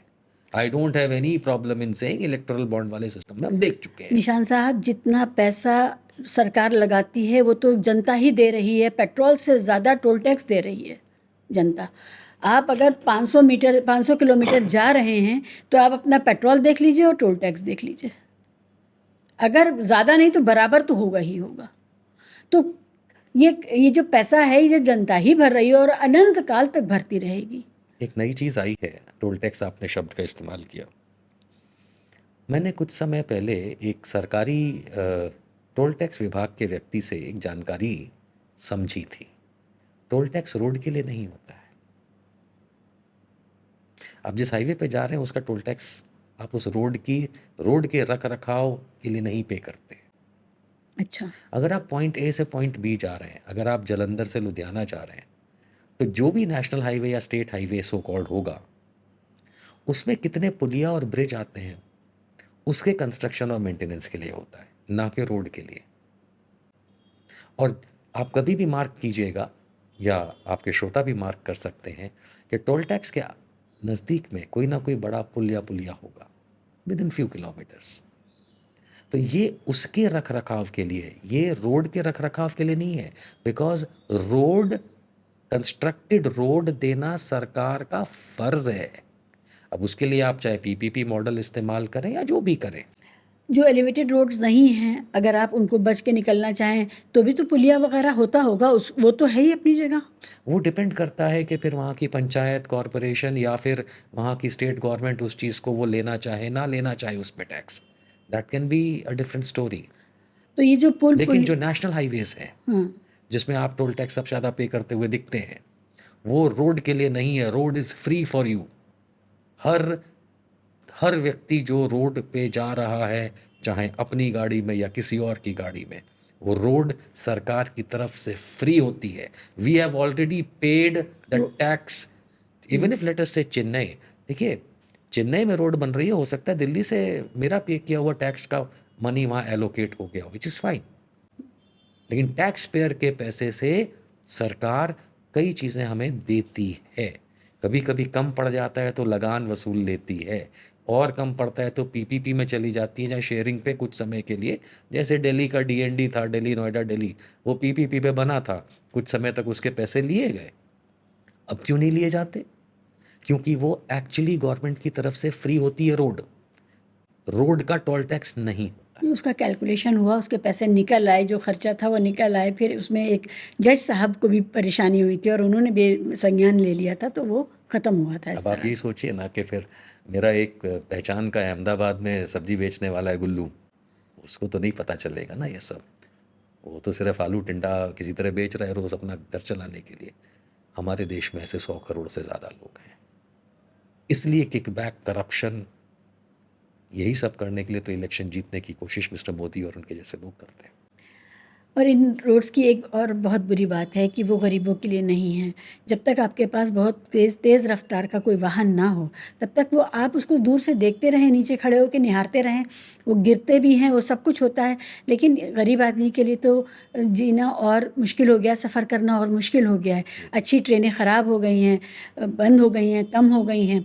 और ये जो रोड हैं, ये सारे टोल टैक्स वाले हैं, बड़ी गाड़ियों के लिए, लग्जरी कार्स के लिए, इनके लिए। आई थिंक तो जो नितिन गडकरी जी को इस पे जवाब देना चाहिए। हाँ, तो ये देख कर के दुख होता है कि जो दरमियानी तबके के लोग हैं, मैं बहुत गरीब की बात नहीं कर रही हूँ, लेकिन जो बाइक से अपनी ज़िंदगी चला रहे हैं बाइक पे, उनके लिए भी नहीं है ना वो रोड, एब्सोल्युटली। है ना? जो 1-1.5 लाख की बाइक खरीदता है, उसके लिए भी नहीं है वो रोड। अब सीधी सी बात है कि ये सुविधाएं नहीं हैं, ये ज़बरदस्ती का सो कॉल्ड दिखावे का विकास है, जिससे विकास एक्चुअली बीजेपी का हो रहा है, जिसमें किकबैक मिल रहा है। आप नज़र उठा के देखिए, आप किसी को जाके नहीं, कई लोग तो, कई समाचार आ चुके हैं गुजरात से लेके उत्तर प्रदेश तक का, कि रोड बिछाने का कितना कॉस्ट एस्केलेटेड करके इन्होंने कुछ कुछ किलोमीटर बनाए हैं।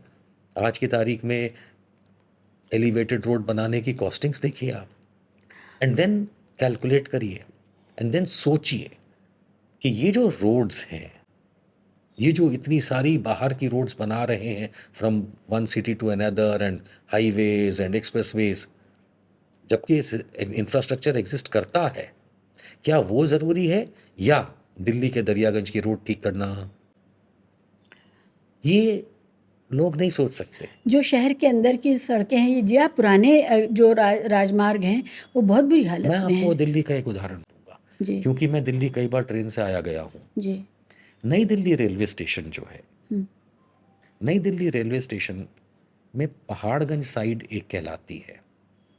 उस पहाड़गंज साइड का, मैं मेरे ख्याल से जब मैं कॉलेज में था तब से वहाँ, क्योंकि गुजरात रहता था, कई बार ट्रेन आती थी, तो मैं एनडीएलएस न्यू दिल्ली रेलवे स्टेशन के पहाड़गंज साइड को बहुत बारीकी से कई सालों से, कई दशकों से देख रहा हूँ। वहाँ का जो ट्रैफिक है वो बहुत बुरी तरह रुका रहता है, एंड पीक आवर्स में तो भूल ही जाइए कि कोई मूव करेगा। उसका एक छोटा सा सॉल्यूशन है जो गवर्नमेंट्स नहीं करेंगी, वन वे कर दो। वो नहीं करेंगी। अगर उस पूरी रोड को, चेम्सफोर्ड रोड को वन वे कर दिया जाए, सारा सॉल्यूशन आ जाएगा। यही चीज़ दिल्ली में की गई है। उस इलाके को छोड़ दें तो दिल्ली में अगर आप साउथ एक्स से कहीं जा रहे हैं उस रोड पे, तो कोई डिवाइडर्स नहीं है। You have to go 3-4 kilometres to take a U turn. वहाँ चलेगा, यहाँ नहीं। ये पॉलिसी पे है। In a country where you don't have policies, you can't expect much. In a country where you expect के वो आ गए हैं, मंदिर में विराजमान हैं, तो सब कुछ ठीक हो जाएगा, then you can't do. And I don't blame the politicians. तो जैसी जनता वैसा राजनीतिक व्यक्ति। बहुत खुशनसीब हैं प्राइम मिनिस्टर कि उनको ऐसी जनता मिली जो बिल्कुल सम्मोहित है उनकी शख्सियत के साथ, और उनसे वो ज़रूरी सवाल अपने लिए नहीं करती जो उसको चाहिए था। मिस्टर मोदी खुशकिस्मत हो सकते हैं, पर देश तो बदकिस्मत है। एक ज़रूरी बात, जो हमारे बच्चे वापस आ रहे हैं, जो जो छात्र हैं विदेश पढ़ने गए थे, बहुत बड़े बड़े लोन लिए हैं उन लोगों ने, क्योंकि पूरा सत्र जो है, जो पूरा उनका डिग्री है, वो 2-3 करोड़ में आती है, क्योंकि रहने का खर्चा भी ये सब है। अब इन लोगों के ऊपर भी लाले पड़ गए कि इनको भी वापस भेजा जा रहा है। जो वहाँ पर हो जाते थे, एब्जॉर्ब हो जाते थे, वीज़ा मिल जाता था, काम का वीज़ा मिल जाता था और काम करने लगते थे, उनका तो कोई चांस ही नहीं बचा। अब सबको वहाँ से बाहर वापस आना ही आना है, पढ़ाई पूरी करके। तो ये जो वीज़ा को लेकर के भारत के बच्चों के साथ जो हो रहा है, जो लोग डंकी मार्क्स से चले गए उनकी बात नहीं कर रही, लेकिन जो इतनी लंबी करस्पॉन्डेंस करके गए पहुँचे और सब कुछ नंबर 1 में है, उनके सारे कागजात हैं, उनके साथ ये हो रहा है। ये कुछ पागलपन, कुछ ऐसा लग रहा है जैसे कोई बदला लिया जा रहा है भारत के नौजवानों से, या भारत के ही लोगों को के साथ ये हो रहा है। देखिए, हो तो कई देशों के लोगों के साथ रहा है, लेकिन फील हमें ज़्यादा हो रहा है। अच्छा। अगर ऑस्ट्रेलिया ये डिसीजन लेता है, कनाडा ये डिसीजन लेता है, यूएस लेता है कि हमें कट शॉर्ट करना है नंबर ऑफ इनटेक, या हमें इस प्रकार के बैठे हुए हमारे यहाँ के लोगों को वापस भेजना है, सो कॉल्ड, चाहे इंडिया के स्टूडेंट्स हो या कहीं के हो, दैट मीन्स वो अपना घर, they trying to place their house in order, वो अपने घर को ठीक कर रहे हैं, सफाई। लेकिन सबसे ज़्यादा हमारे जैसे देश को फील होता है, क्योंकि हमारे यहाँ से इक्का दुक्का लोग पढ़ने नहीं जाते। हम सबसे ज़्यादा भेजने वाले कंट्री में से हैं। जैसा मैंने कहा कि आज़ादी के बाद से लेकर के 2025 तक अगर भारत की कोई स्वावलंबी अचीवमेंट है तो पॉपुलेशन। हम एक ही चीज़ में, I mean thanks to our parents and people, grand parents and their grand parents, में दूसरों का क्यों कहूँ, अपने ही कह लूँ, कि हम लोगों ने सिर्फ जनसंख्या वृद्धि के सिवाय कभी ध्यान ही नहीं दिया या कंट्रोल नहीं कर पाए। तो अगर जनता, देखिए, गांव से लोग शहर में क्यों आते हैं? क्योंकि पहले तो नहीं आते थे, आज से 60-70 साल पहले तो इक्का दिक्का लोग आते थे, क्योंकि गांव में ही उनके पास काम बहुत होता था, खेती करनी है, सामान ले जाना है, फलाना करना है। अब धीरे धीरे आप देख रही हैं पिछले 25, 30, 40 सालों में कि there is a huge movement of people from villages to cities. इसलिए नहीं कि शहर में अपॉर्चुनिटीज ज़्यादा हैं, इसलिए क्योंकि गांव में कोई अपॉर्चुनिटीज नहीं है। इंटरनल डिस्प्लेसमेंट सबसे ज़्यादा भारत में है, पूरे विश्व का आंकड़ा है ये। So now apply this to the global level, कि अगर गांव से लोग इसलिए आज शहर में शिफ्ट होता है क्योंकि वहां अपॉर्चुनिटीज नहीं है गांव में, और वो तलाश में आता है शहर में। तो उसी तरह पढ़ाई लिखाई, क्योंकि हम पढ़ा लिखा नहीं सकते ढंग से, सॉरी टू से, इसीलिए तो बच्चे बाहर जा रहे हैं। एंड देन कनाडा हो, यूएस हो, ऑस्ट्रेलिया हो, यूक्रेन हो, रशिया हो, जर्मनी हो, they are well within their rights to put their house in order. नहीं, इतने सारे नहीं चाहिए भाई। ये जो कम्युनिटी रिसेप्शंस हुए हैं हमारे प्राइम मिनिस्टर के विदेशों में, ख़ासकर अमेरिका में और यूरोप में, यूके में, कनाडा में, इन कम्युनिटी रिसेप्शंस का भी एक बहुत बड़ा फॉल आउट है, क्योंकि उन देशों में किसी और राष्ट्राध्यक्ष ने, मतलब शी जिनपिंग, चाइनीज़ भी कम नहीं है वहाँ पर, लेकिन शी जिनपिंग ने वहाँ जा कर के अपनी कॉन्स्टिट्यूंसी बनाने की कोशिश नहीं की। मोदी साहब अपनी कॉन्स्टिट्यूंसी को मजबूत देश में करने के लिए वहाँ जाके कम्युनिटी रिसेप्शंस जो करवाते रहे हैं, उसका एक फॉलोआउट जो वहाँ के लोग वो ये बताते हैं कि ये बहुत भोंडापन है। और हाउडी मोदी तो बहुत लिमिट से बाहर वाली बात हो गई थी, क्योंकि हर भारतीय वहाँ पर जो है, जो डायस्पोरा का मेंबर है जिसको वोटिंग राइट है, वो मोदी साहब के हिसाब से तो वोट करेगा नहीं, वो अपनी पसंद से वोट करेगा। तो सारी भारत की डायस्पोरा को एक झोले में डाल देना, ये अपने आप में बहुत बैकफायर कर गया शायद उनके लिए।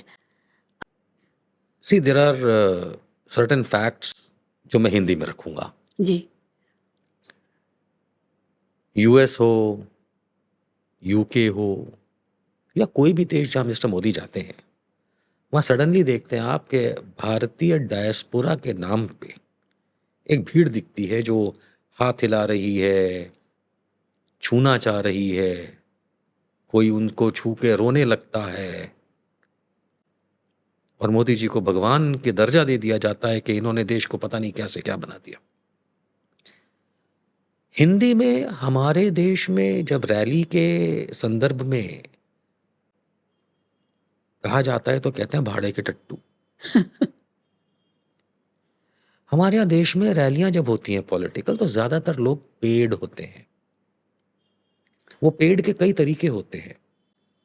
कई लोग कहते हैं कि अरे पैसा थोड़ा ना दे रहे हैं। नहीं नहीं, हमारे देश में इतने गरीब लोग हैं, इतने अंध भक्त हैं कि चाहे वो किसी बाबा के आश्रम में कोई समागम हो या पॉलिटिकल रैली हो, अगर बसें लगी हैं, लाना ले जाना मुफ्त है, अगर वहां पे पूड़ी आलू खाने को मिलेगा, तो घर पे तो वैसे ही कुछ नहीं कर रहे थे, चल दो,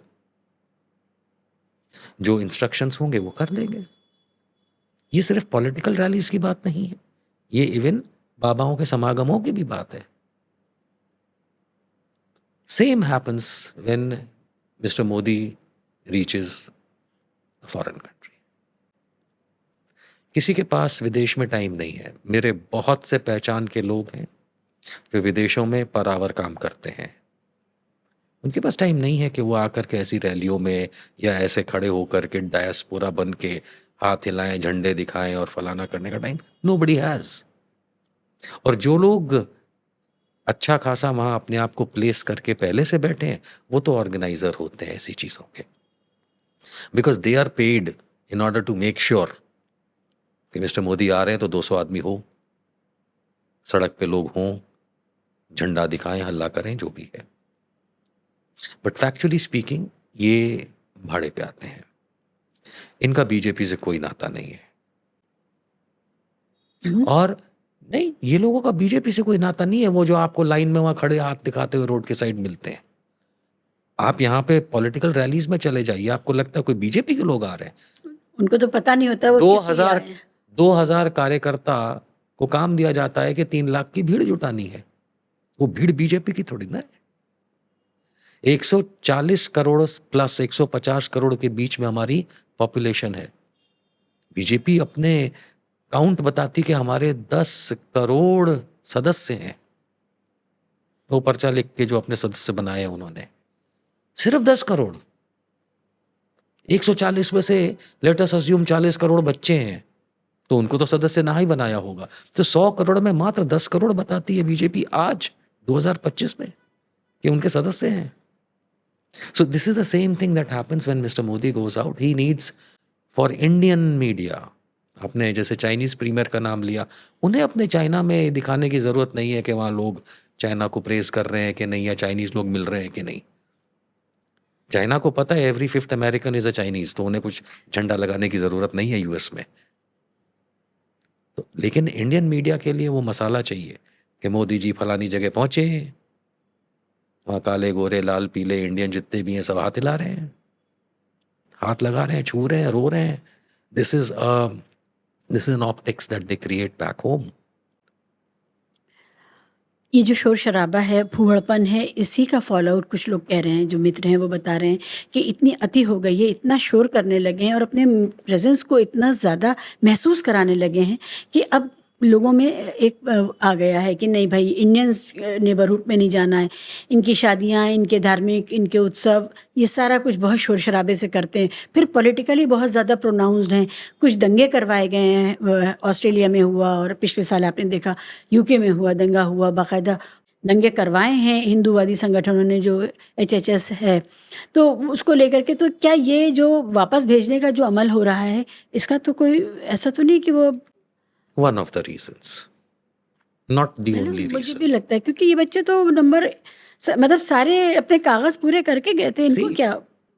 One of the reasons है, this is इसीलिए मैं कह रहा हूं कि भाई जो पुराना एक सिस्टम चलता आ रहा है कि एक देश की सरकार दूसरे देश की सरकार से अलग अलग तरीकों से भिड़ती है। तो उसमें अगर किसी देश से हमें तकलीफ हो रही हो या वहाँ ऐसे लोगों को पनाह दी गई हो फलाने देश द्वारा, जैसे कनाडा में है। कनाडा में सिखों को एक बिल्कुल वेलकम आजकल से नहीं किया हुआ है, आज़ादी से भी पहले से किया है। सरदार भगत सिंह, जो हमारे इतने फेमस शहीद भगत सिंह हुए, उनके चाचा कनाडा में हिंदुस्तान रिपब्लिकन आर्मी से कनेक्टेड थे।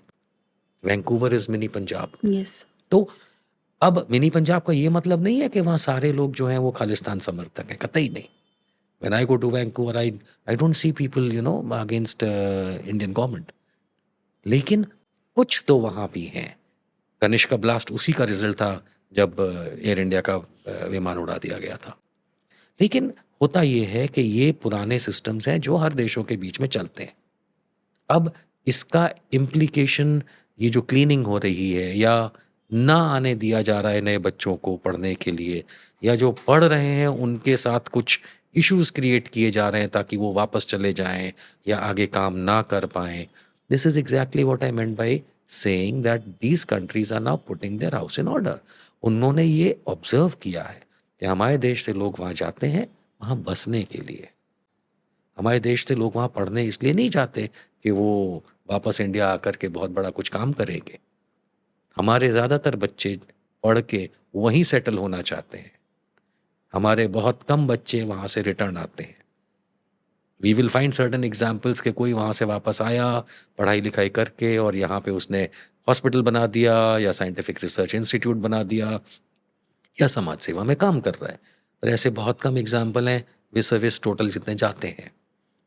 तो ओवरऑल इतने सारे अगर वहाँ होने लगेंगे विद वन सिंगल एम कि हमको ग्रीन कार्ड चाहिए, विद सेकेंड एम कि हमें कुछ भी करके यहाँ बसना है, जाना नहीं है, तो फिर वो देश अपना, भाई हम रोहिंग्या को भगाना चाहते हैं कि नहीं, कम से कम एक माहौल तो है, तो वो इंडियंस को भगाना चाहेंगे वहाँ से। What's wrong in that? आज अगर बीजेपी वाले यहाँ से रोहिंग्या मुसलमानों को भगाना चाहते हैं, भगाओ, फाइन। वहाँ से वो इंडियंस को भगा रहे हैं, even that is fine. We cannot have two different ways of looking at it. ऐसे वक्त में जब इतनी मसल फ्लेक्सिंग करते हैं हमारे देश के अंदर बीजेपी के लोग और समर्थक और भक्त, जिन्हें हम कहते हैं, वो कि आज भारत का मुकाम पता नहीं कहाँ पहुँच गया है और सारे देश जो हैं भारत की तरफ देख रहे हैं, विश्व गुरु हैं वगैरह वगैरह। ऐसे में जब इस तरह की खबरें आती हैं, जब इतना सारा यूट्यूब पे भरा हुआ है इंडियंस गो बैक वाला पूरा वीडियोस हैं, तब ये अफसोस होता है कि हम किस तरह के क्राइसिस से गुजर रहे हैं और हमें, हमारी जनता को अभी इस हालत में भी भरमाया जा सकता है। नहीं, मुझे इसमें कोई अचरज नहीं होता। मैं इस बात से दुखी नहीं होता जब दूसरे देशों के, हाँ, गाली गलौज रेसिज्म वो अलग चीज़ है, लेकिन हमारे देश के लोग अगर दूसरे देशों से वापस भेजने की बात या उनको कट शॉर्ट करने की बात, फर्दर इंडक्ट ना होने देने की बात, आने देने की, वो बिल्कुल वैलिड है, वो बिल्कुल जायज़ है। आज अमेरिका में सारे स्मॉल होटल बिजनेस, जिसको मोटेल्स कहा जाता है, वहाँ पटेलों का राज है। स्मॉल दुकानों पे गुजरातियों का राज है। सिखों का गाड़ी चलाने में राज है। तो अगर महाराष्ट्र से मराठी ना बोलने वाले के साथ झगड़ा हो सकता है और वो वैलिड गिना जाएगा इस देश में, और वापस चले जाओ अगर मराठी नहीं बोलोगे, वापस चले जाओ अपने गांव, अपने जब कन्नड़ नहीं बोलोगे तो वापस चले जाओ अगर तुम इतने सारे भरोगे, उन देशों की कोई गलती नहीं है। I mean it, I may sound stupid, but just imagine हमारे देश से ये हेमंत बिश्व शर्मा हुए या इनके जैसे जो हमारे खास मुख्यमंत्री आजकल दो चार हैं, चाहे योगी आदित्यनाथ हुए या इवन अमित शाह हुए, इन दैट मैटर, ये रोहिंग्या मुसलमान के साथ क्यों इतना गलत तरीके से कम से बर्ताव करने की भाषा बोलते हैं? रोहिंग्या ही नहीं, जो भारतीय हैं, जो भारतीय बंगाली हैं, उनको बांग्लादेशी कहा जा रहा है। अरे असम भारतीय में, भारतीय मुसलमान को यदि पाकिस्तानी हाँ, कहा जा पाकिस्तानी सकता है, कहा जा रहा है। और अगर निशांत वर्मा होने के बावजूद अगर मैं रैशनल बात कर दूं तो मुझे पाकिस्तान जाने की बात कही जा सकती है, कई बार कही गई है, वो भी बीजेपी प्रवक्ताओं द्वारा, नेताओं द्वारा। तो हम किस चीज को कंपेयर कर रहे हैं? आई मीन बुरा समय है, बीत जाएगा। हम तो हमेशा कहते हैं कि अगर अति हो जाता है किसी भी चीज का तो अच्छा नहीं होता। मैंने कहीं किसी ट्रक के पीछे लिखा हुआ देखा था, अति की नहीं अच्छी गति। दैट गति did not mean speed, it meant yes yes तो फेट। अति की नहीं अच्छी गति। आपने अमेरिका कनाडा में कितने इंडियन भर दिए भाई, एंड क्यों? मेरे अपने रिलेटिव्स हैं, मेरे अपने रिलेटिव्स 30 साल पहले कह के गए I am going to study.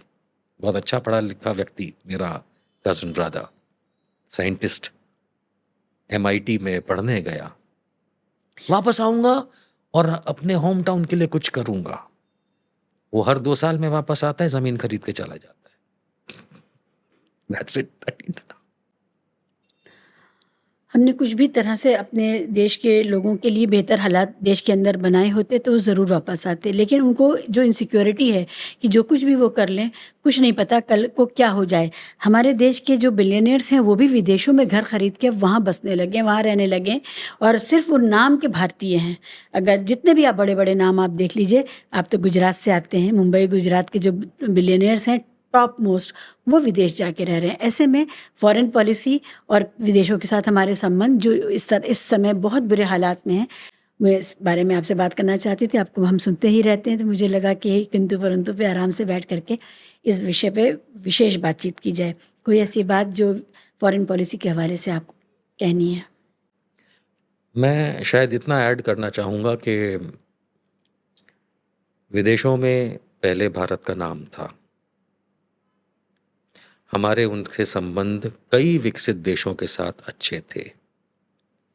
हमारे संबंध एज अ कंट्री जो ऑयल प्रोवाइडर से लेकर के एग्रीकल्चर प्रोड्यूस सप्लाई करने वाले कंट्रीज के साथ बहुत अच्छे थे, लेकिन तब तक जब तक हम नैम में थे, या हमने नैम को सस्टेन रखा, नॉन अलाइन मूवमेंट।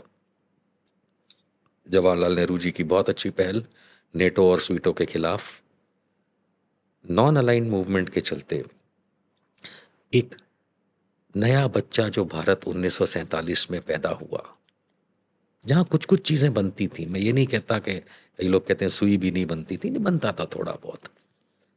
उसको विकास के पथ पे डालने वाले जो सरकारी मंसूबे थे, वो जब सफल हुए तो उसका कारण यही था कि ना हम तुम्हारे साथ ना हम। तब जाकर के इस देश ने विकास की प्रगति एक्चुअली देखी, और उसका तरीका सिर्फ एक था। चाहे जवाहरलाल नेहरू जी हों, चाहे अटल बिहारी वाजपेयी हों, इंदिरा गांधी हो, राजीव गांधी हो। अंग्रेजी में एक सेइंग है, they balanced the equation, they never fought with anyone. उन्होंने अपना ईगो दिखाया तब जब कोई हम पे चढ़ने की कोशिश किया, तब नहीं जब अपना घर का उल्लू सीधा करना। अपने चुनाव के लिए नहीं किया उन्होंने। चुनावों के लिए पॉलिटिक्स देश में होती है, और यदि मिस्टर मोदी को लगता था या आज भी लगता है कि हमारे फॉरेन पॉलिसी में दूसरे देशों के राष्ट्रीय अध्यक्षों की चाटुकारिता करने से हमारे देश को फायदा है, तो उन्होंने ही फिर बिगाड़ा। The cause of deterioration of relationships with foreign countries in India, with India, is because of mister Modi. उन्होंने बिगाड़ा। अगर आप एक पॉलिसी पे 10 साल से चल रहे थे कि राष्ट्र अध्यक्षों के साथ मिलके मैं हा ही करके भारत को विकास की प्रगति करने वाले रात पथ पे ले जाऊंगा, तो क्यों नहीं गए फिर आप 2024 के ट्रंप के रैली में? आज हमारा देश जो सबसे ज्यादा इस समय 2025 में भुगत रहा है, पुरानी बातें तो छोड़ ही दीजिए, आगे का भविष्य जो बर्बाद करा जा रहा है, वो सिर्फ इसलिए कि मिस्टर मोदी को लगा था कि ट्रंप जीतेगा नहीं। पर्सनल इक्वेशन बिगाड़ी उन्होंने। उन्होंने पर्सनल इक्वेशन बिगाड़ी, पर किससे? ये अंधभक्तों के पिता हैं। शायद बुरा लगे सुनने में, पर वो दुनिया का पिता माना जाता है। जो भी अमेरिकन राष्ट्रपति, the world is dictated by the American presidents. So I think mister Modi को मोहन भागवत की बात अब मान लेनी चाहिए, और मोहन भागवत को खुद भी अपनी बात मान लेनी चाहिए। और इस साल हमको ये दोनों लोग कहीं शायद इनका कोई वो मार्गदर्शक मंडल, और फिर वहाँ बैठ के मार्गदर्शन ना करें तो बेहतर है, क्योंकि चाहे वो नरेंद्र मोदी हों चाहे मोहन भागवत हों, लेकिन अगर कोई ये सोच के खुश हो रहा है कि ये 75 वर्ष की उम्र पार करते ही अपने अपने पद त्याग देंगे, तो ज़रा सा डरो और सहमो कि अगर ऐसा हुआ तो इनके बाद वाला कौन आ रहा है। Would you like a 30 part to become your prime minister? Think about it.